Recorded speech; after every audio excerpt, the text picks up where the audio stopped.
Salut, ce Gébus. Hier, j'ai dû aller voir le boyatson au cycle d'orientation là, pour le fiston.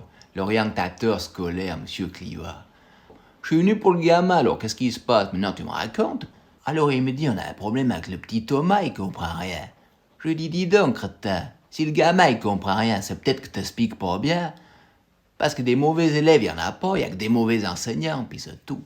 Après, il regarde le carnet de notes comme ceci, puis il me regarde avec ses yeux de truite saumonné, puis il me dit, en tout cas, pour le fiston, ça sera pas médecine, ni ingénieur en informatique, ça c'est certain. Alors je lui dis, ça tombe bien de toute façon, parce que les ingénieurs en informatique, ils sont pas foutus de faire des ordinateurs qui fonctionnent bien. Hein. La plupart du temps, ils chopent des virus.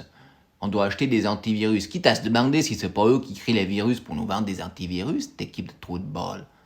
De toute façon, le gamin, il a que les vaches par la tête, il veut pas devenir ingénieur ni docteur. Puis des docteurs, il y en a bientôt assez sur Facebook. Hein. Les médecins, de toute façon, de nos jours, ils savent plus soigner. Hein. Tu vas les voir pour un mal de tête, ils te donnent un médicament qui te donne la chiasse. Tu retournes les voir pour la chiasse, tu te retrouves avec un médicament contre le cholestérol qui te donne des crampes. Pour finir, tu fais que de bouffer des gélules. Non, de toute façon, c'est plus des toubibs, c'est des businessmen. Ou alors les petites putes de Suisse merdiques là, qui se mettent à genoux pour sucer les entreprises pharmaceutiques qui ont financé leur cabinet, puis c'est tout. Des charognes. De toute façon, le système de santé, le pourri, c'est du business. Tu payes une fortune pour avoir le droit d'être malade, puis pour que ces connards ils roulent en Porsche Cayenne. Puis quand t'as besoin de te faire rebooter la nuque, ils te disent non, mais il y a une réserve à cause du coup du lapin que vous avez eu il y a 20 ans. Alors ils payent tout sauf pourquoi t'as besoin, cette équipe de guignols. Après, il me dit on n'est pas là pour ça, on est là pour le petit Thomas.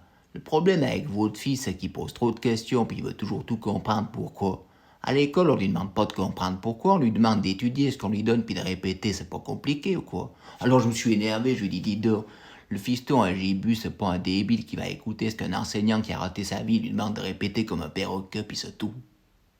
Alors je le regarde droit dans les yeux comme ceci, puis je lui dis, le petit botch à Gébus, c'est un petit botch souverain. Hein. Il va pas rentrer dans votre système. De toute façon, vous, à l'école, vous formez les gamins pour devenir ce qu'ils ont pas besoin. Alors, il savait plus trop quoi dire, ce bourrique d'âne. Puis il a continué, il m'a dit, dis donc, on a un problème au cours de catéchisme aussi avec le petit Thomas. Quand le curé, il a expliqué que Jésus il marchait sur l'eau, Thomas, il a levé la main, il a dit, vous savez pourquoi il marchait sur l'eau? Le curé, il a dit, non. Bah, Thomas, il a dit, parce qu'il savait pas nager, le couillot. Alors le curé s'est énervé, il a dit, attention, heureux celui qui croit sans voir. Oh mon pauvre ami, ça c'est la goutte d'eau qui a allumé la brèche. J'ai dit à l'orientateur, écoute ceci, hein. Tous ceux qui ont cru à cette sottise de heureux celui qui croit sans voir, aujourd'hui ils croient tout ce qu'on leur montre à la télé. Hein. Ils n'ont jamais été capables de se poser des questions. À cause de quoi? À cause qu'à l'école, on leur a pas enseigné à se poser des questions, puis c'est tout. Après, je lui dis, pourquoi tu crois que je l'ai appelé Thomas? Parce que depuis qu'il est creux, je lui enseigne à se poser des questions. Je lui dis, faut aller mettre les doigts dans les trous, tu comprends? Hein, pour voir s'il y a vraiment des trous. Hein. Thomas, c'était l'apôtre le plus couillu de tous, les autres c'était des lèche-culs. Il arrive, il dit, dis donc, il est où ma stick? Hein, moi je veux voir ces trous, je veux mettre les doigts dedans. Alors nous, dans la famille, on a les champions pour aller mettre le doigt dans les trous. Hein. Alors il m'a dit, faut rester poli. J'ai dit, c'est une métaphore, bourrique d'âne. Je te parle pas des groseilles qui grimpent au rideau grâce à nos talents digitales, tu vois comment.